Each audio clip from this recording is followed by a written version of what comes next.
Les trois anges nous exhortent à prier. La mission de Dieu est la prière. Nous disons constamment toute notre reconnaissance à Dieu, le Père de notre Seigneur Jésus-Christ, lorsque nous prions pour vous.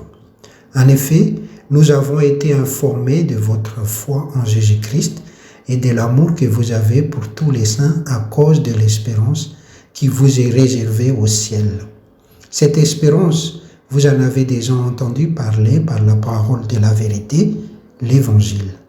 Il est parvenu jusqu'à vous, tout comme dans le monde entier, où il porte des fruits et progresse.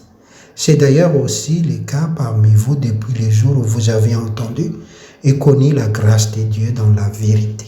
Colossiens 1, le verset 3 et 6.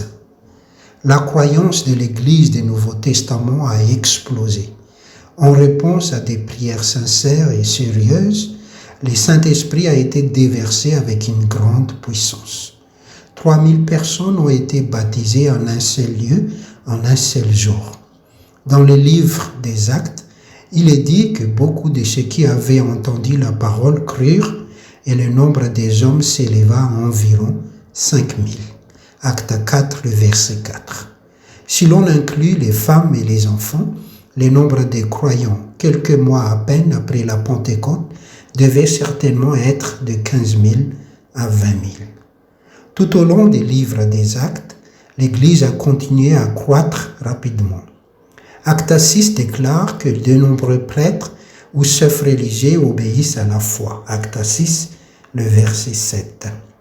Le récit relate la prédication de Philippe en Samarie, les voyages missionnaires de Paul dans tout le monde méditerranéen, l'étude des Écritures par Pierre avec Corneille et les croyants remplis du Saint-Esprit partageant partout le message du Christ. L'impact de l'Évangile était si grand que l'apôtre Paul pouvait déclarer que l'Évangile a été prêché à toute créature sous les ciels.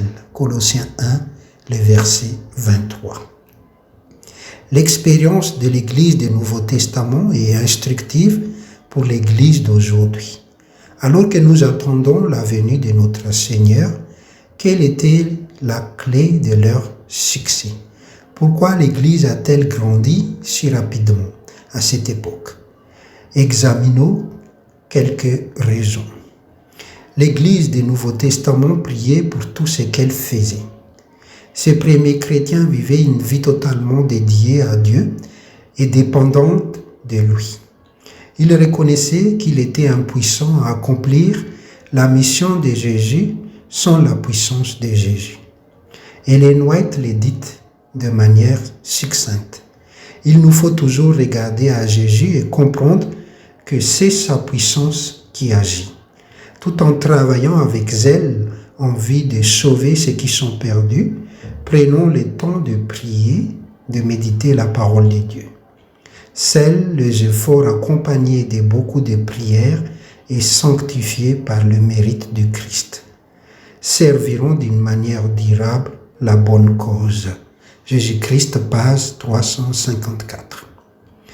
Notez bien cette instruction. C'est la puissance du Christ qui accomplit son œuvre à travers nous. Ce n'est pas notre sagesse, ni notre intelligence ou nos propres connaissances. La sagesse pour convertir des âmes vient de Jésus. Le pouvoir de changer la vie appartient à Christ, Christ seul. En dernière analyse, seul le travail accompli avec beaucoup de prières et sanctifié par le mérite de Jésus-Christ s'avérera avoir été efficace pour les biens. La mission de Dieu doit être accomplie à la manière de Dieu. Y a-t-il un être cher que vous souhaitez voir entrer dans le royaume de Dieu? Y a-t-il un ami ou un collègue de travail qui a besoin de Jésus? Connaissez-vous quelqu'un qui a autrefois marché avec Dieu mais qui s'est éloigné? Écrivez leur nom sur une simple feuille de papier que vous placez en 1 Jean 5, le verset 14 à 17 dans votre Bible. Chaque jour, à l'aide de cette promesse de l'apôtre, priez Dieu en faveur de vos proches. Pour l'instant, Prenons quelques instants pour demander à Dieu de nous rappeler les personnes dont il voudrait toucher le cœur, puis prions ensemble pour elles. Nous rendons grâce au Dieu et Père de notre Seigneur Jésus-Christ en priant toujours pour vous.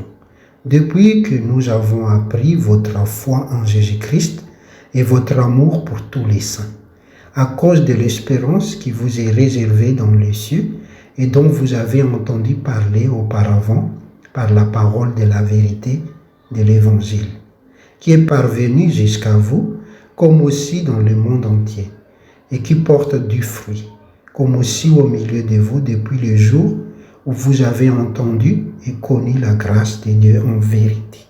Colossiens 1, 3 à 6. Seigneur, nous confessons que nous n'avons pas passé assez de temps en prière.